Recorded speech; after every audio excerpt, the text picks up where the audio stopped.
Cette vidéo vous est présentée par la boutique lilojeux.ca, un service personnalisé par une équipe de passionnés d'ici.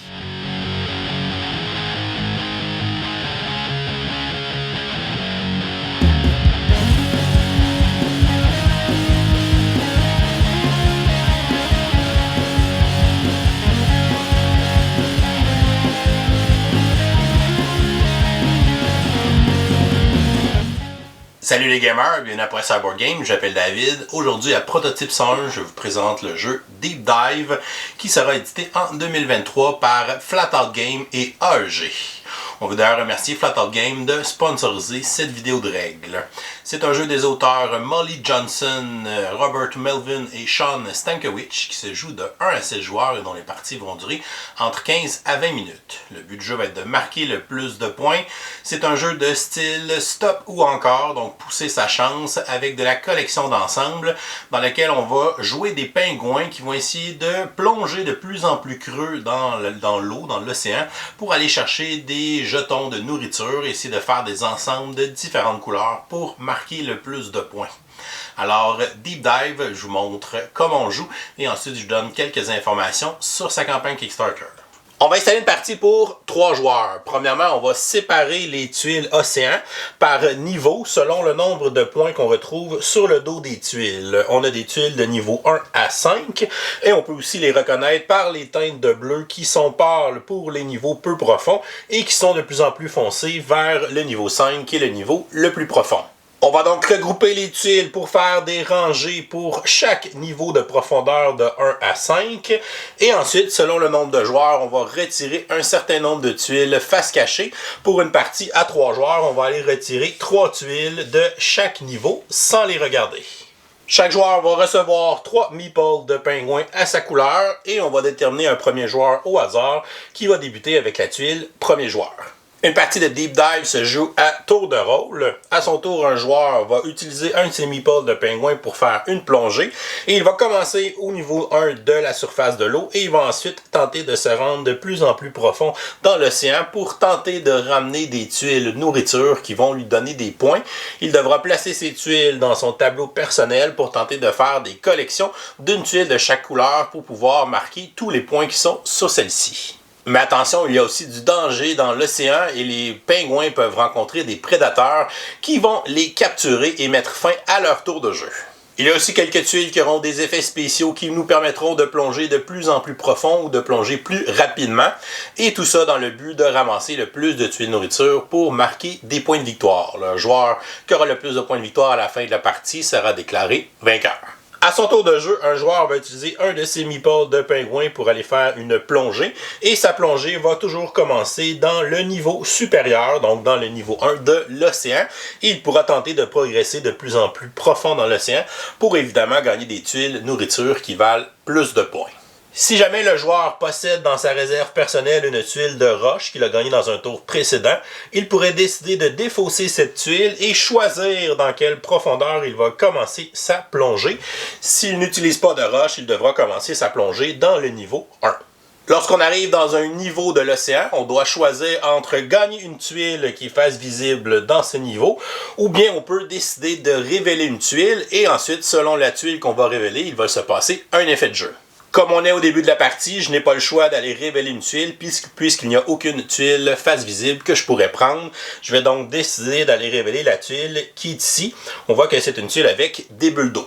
Si je révèle une tuile avec des bulles d'eau, je vais automatiquement me déplacer vers le niveau suivant et je vais ensuite devoir choisir entre une tuile face visible de ce niveau pour la gagner et finir mon tour, ou bien je vais pouvoir retourner une tuile à ce nouveau niveau. Encore une fois, on est au début de la partie, il n'y a aucune tuile face visible, donc je n'ai pas le choix de retourner une tuile. Je vais décider de retourner la tuile qui est ici, et on voit que c'est une tuile de roche. Lorsqu'on révèle une tuile de roche, on a 2 choix. Le premier, c'est que je peux décider de remonter à la surface et de gagner cette tuile pour la placer dans ma zone de jeu, et je pourrais l'utiliser dans un tour suivant pour pouvoir plonger au niveau de mon choix. Ou bien je peux simplement continuer à plonger au niveau le plus profond, mais je vais laisser la tuile de roche à son endroit. Donc je décide de prendre la deuxième option, je vais m'en aller au 3e niveau. Au troisième niveau, on a encore le choix de prendre une tuile qui est face visible ou bien de retourner une tuile. Encore une fois, on n'a pas trop le choix au début de la partie. Je vais donc retourner la tuile qui est ici et on voit que c'est une tuile nourriture. On a une valeur de point de victoire qui est sur la tuile qui est de 3 et on a aussi la couleur de la nourriture. Donc on voit que ce sont des poissons verts. On retrouve des tuiles nourriture de couleur vert, jaune et rose et on devra tenter pendant la partie de ramasser des ensembles des 3 couleurs pour pouvoir marquer le plus de points à la fin de la partie. Lorsqu'on révèle une tuile nourriture, on aura 2 options. On peut premièrement décider de remonter à la surface avec cette tuile pour pouvoir la gagner et la placer dans notre tableau personnel pour marquer des points. Ou bien je peux laisser la tuile là et décider de plonger au niveau plus profond. Donc je vais décider de me rendre au niveau 4 pour tenter d'obtenir une meilleure tuile. En arrivant au niveau 4, on aura le même choix que d'habitude, c'est-à-dire de prendre une tuile qui est face visible à ce niveau ou bien de retourner une nouvelle tuile. Comme on est au début de la partie, je n'ai pas le choix de révéler une nouvelle tuile. Je vais donc y aller avec la tuile qui est ici et on voit que c'est une tuile avec un point d'exclamation, c'est donc une tuile prédateur. Lorsqu'on révèle une tuile prédateur, on va placer notre meeple de pingouin sur cette tuile, il sera donc capturé et ça mettra fin automatiquement à notre tour de jeu.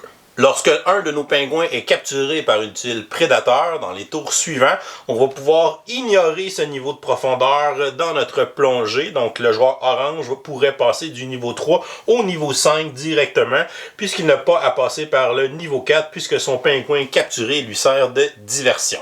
Si jamais notre troisième pingouin se fait capturer par une tuile prédateur, à ce moment-là, tous nos pingouins vont retraiter et remonter à la surface. Lorsqu'ils vont le faire, le joueur va donc les récupérer et de plus, il pourra se choisir une tuile nourriture sur un des niveaux de profondeur où se trouvaient ces pingouins. Lorsque les joueurs vont gagner des tuiles de nourriture, ils devront les placer dans leur tableau personnel pour scorer des points à la fin de la partie. La première tuile qu'on va gagner, on va la placer devant nous. Et ensuite, toutes les tuiles qui auront de la nourriture de la même couleur, donc ici la nourriture rose, devront être placées dans la même colonne. À chaque fois qu'on va gagner de la nourriture rose, on va donc pouvoir placer les tuiles les unes en dessous des autres. Lorsqu'on va gagner de la nourriture des autres couleurs, on va aller commencer une autre colonne pour chacune des couleurs. Donc ici, j'ai de la nourriture verte, donc je vais commencer ma deuxième colonne. Et lorsque j'aurai de la nourriture jaune, je vais pouvoir commencer ma troisième colonne. Les joueurs doivent donc placer leurs tuiles nourriture dans leur tableau personnel au fur et à mesure qu'ils vont les acquérir. La prochaine fois que j'aurai une autre tuile jaune, je vais la placer dans la colonne de la nourriture jaune. Et la prochaine fois que j'aurai une tuile verte, je vais la placer dans la colonne verte. Je vais donc avoir 3 colonnes dans mon tableau personnel. Et cela aura une influence sur le scoring à la fin de la partie. Puisque toutes les rangées qui seront complètes, on marquera tous les points de victoire qui sont sur les tuiles nourriture. Alors que les rangées qui seront incomplètes, on va seulement marquer la moitié des points. Et la partie va se continuer, on va alterner les tours de jeu, les joueurs vont faire des plongées pour tenter de se rendre le plus loin, d'obtenir des tuiles nourriture de plus en plus payantes pour placer dans leur tableau personnel. Et on va continuer la partie jusqu'à temps qu'un joueur révèle la dernière tuile d'un des 5 niveaux de profondeur, ce qui va déclencher la fin de la partie. Lorsque cela va arriver, on va terminer la ronde en cours et ensuite on va jouer une dernière ronde finale. Lors de cette dernière ronde finale, le premier joueur va retourner la tuile premier joueur de l'autre côté sur la dernière plongée pour se rappeler que c'est son dernier tour de jeu, mais on aura aussi une règle supplémentaire pour cette ronde finale. Lors de notre dernière plongée, on peut ignorer les niveaux de profondeur où toutes les tuiles sont face visibles pour pouvoir se rendre plus loin pour gagner de meilleures tuiles dans ce dernier tour de jeu. Ensuite, les autres joueurs vont procéder à leur dernière plongée et ensuite on va passer au décompte final des points. On va donc regarder notre tableau personnel avec nos tuiles nourriture et on va scorer les rangées une par une dans notre zone de score. Pour une rangée qui est complète, c'est-à-dire qui contient une tuile nourriture de chacune des 3 couleurs, on va additionner les points qui sont sur les tuiles et on va marquer les points de ces tuiles nourriture. Donc 5 plus 2 plus 6, ça me fait donc 13 points pour cette première rangée.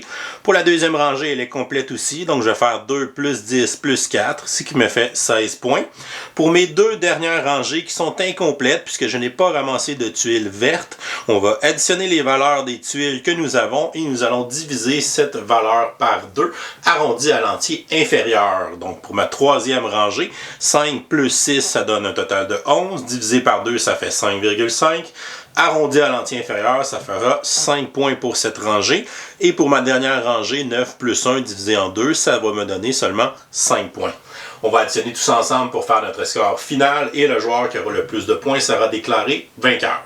Si jamais on a une égalité, c'est le joueur qui a le plus de rangées complètes dans son tableau personnel avec ses tuiles nourriture qui va départager l'égalité. Sinon, ce sera une victoire partagée.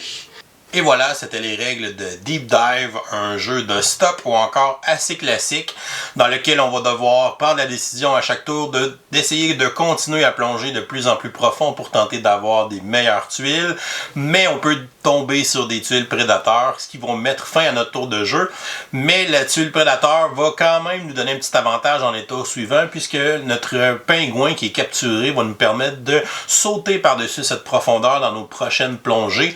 Donc on a un petit incitatif à vouloir pousser notre chance pour placer nos pingouins de façon stratégique à ce que nos futures plongées soient plus efficaces et qu'on se rende plus facilement vers, évidemment, les étages plus profonds qui ont les tuiles les plus payantes. C'est aussi un petit jeu de collection d'ensemble. On va tenter de ramasser des tuiles nourriture des 3 couleurs pour compléter les rangées dans notre grille de scoring pour pouvoir avoir de plus en plus de points. Puisque les rangées incomplètes, on va seulement faire la moitié des points.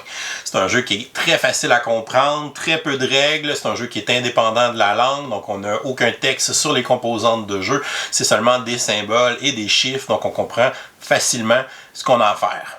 Comme beaucoup de jeux de stop ou encore, on a toujours la petite sensation de gambling qui s'installe, cette petite excitation de justement pousser sa chance encore plus ou d'arrêter là mais de ramasser une tuile qui est déjà quand même bonne, mais je peux risquer d'aller en chercher une meilleure. Donc on a toujours cette petite décision-là à prendre qui est simple mais qui va toujours créer une certaine excitation à chaque tour de jeu.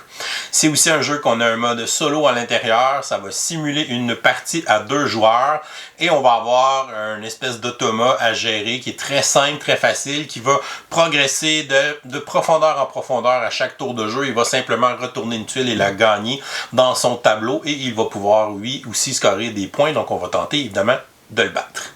Et l'automa a 3 niveaux de difficulté, donc il va scorer de plus en plus de points selon les tuiles qu'il a ramassées, selon son niveau de difficulté. Donc, on peut réguler pour avoir un challenge qui est de plus en plus difficile quand on joue en solo. C'est un jeu que Flatout Games vont présenter dans leur prochaine campagne Kickstarter qui débutera le 14 mars 2023, donc la semaine prochaine. C'est une campagne dans laquelle vous pourrez vous procurer le jeu Deep Dive, mais aussi le jeu Point City qu'on vous a présenté la semaine dernière. Donc les 2 jeux seront dans la même campagne de socio-financement. Vous pourrez donc avoir des informations supplémentaires sur la page de la campagne. On vous met d'ailleurs le lien de cette campagne-là en description sous la vidéo si c'est quelque chose qui vous intéresse. Il y aura aussi une sortie magasin qui est prévue pour l'été 2023. Et voilà, c'est tout pour aujourd'hui. Si vous n'êtes pas encore abonné à la chaîne, vous pouvez cliquer le petit bonhomme ici en bas pour vous abonner. Sinon, vous pouvez nous suivre sur Facebook, Twitter ou Instagram à Professeur Board Game. Et si vous aimez les vidéos qu'on fait, vous pouvez nous supporter sur notre campagne Patreon qui vous donne aussi accès à notre serveur Discord. Je vous souhaite à tous une excellente fin de journée et continuez de gamer.